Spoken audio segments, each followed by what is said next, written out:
அஸ்ஸலாமு அலைக்கும். இன்றைக்கி வந்து நம்ம கறி வரட்டல் எப்படி செய்ய போகிறோம்னு பார்க்க போகிறோம். அதுக்கு என்னென்னலாம் தேவைன்னா, ஒரு வெங்காயம், 2 தக்காளி, அப்புறம் 2 ஸ்பூன் மிளகு, கொத்தமல்லி, தாளிக்கிறதுக்கு கருவேப்பிலை. இப்போ வந்து 1/4 கிலோ கறி எடுத்து வச்சுருக்கோம். மட்டன் கறி 1/4 கிலோ எடுத்து வச்சுருக்கேன். அதை வந்து நான் ஏற்கனவே பாயில் பண்ணி வச்சுருக்கேன்.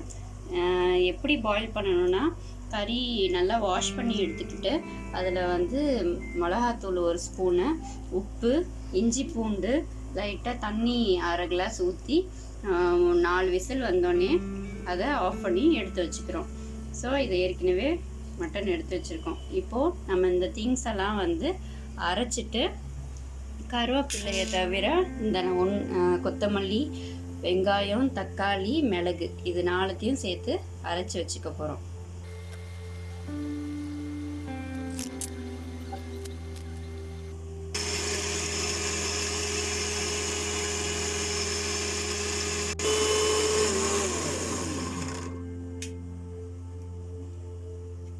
அரைச்சாச்சு.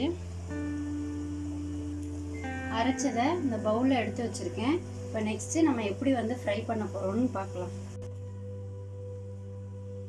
இப்போ அடுப்பை பற்ற வச்சுட்டோம். இப்போ ஃப்ரை பண்ணுறதுக்கு பேன் வச்சுருக்கோம். அதில் வந்து உங்களுக்கு தேவையான 3 ஸ்பூன் எண்ணெய் ஊற்றிக்கோங்க. இப்போ எண்ணெய் நல்லா காஞ்சிச்சு. இப்போ கருவேப்பிலை,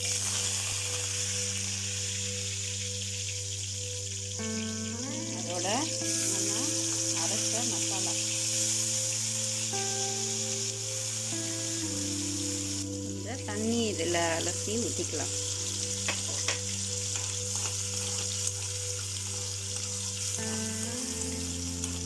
எண்ணெயில் நல்லா கிண்டி விட்டுட்டு இப்போ நம்ம வந்து கறியை வந்து போட போகிறோம்.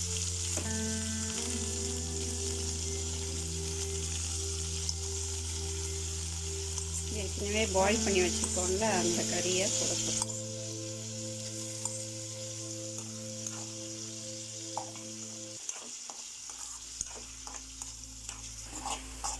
நல்லா மிக்ஸ் பண்ணிவிட்டு இதை ஒரு மூடியை வச்சு மூடிடணும்.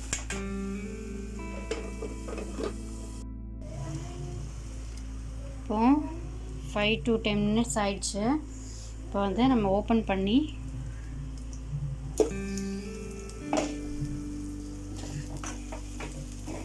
நல்லா ஃப்ரை ஆயிடுச்சு. ஸோ இப்போ ஆஃப் பண்ணிடலாம். இது வந்து வெறும் ரசம் வச்சுட்டு அது கூட வச்சு சாப்பிட்டா சூப்பராக இருக்கும். ஃபீவருக்கெலாம் இந்த மாதிரி வச்சு சாப்பிட்டோம்னா ரசத்தோட நல்லாயிருக்கும். அதனால் நீங்களும் ட்ரை பண்ணி பார்த்துட்டு இது எப்படி வந்துச்சுன்னு சொல்லி கமெண்ட் பண்ணுங்கள். அஸ்ஸலாமு அலைக்கும்.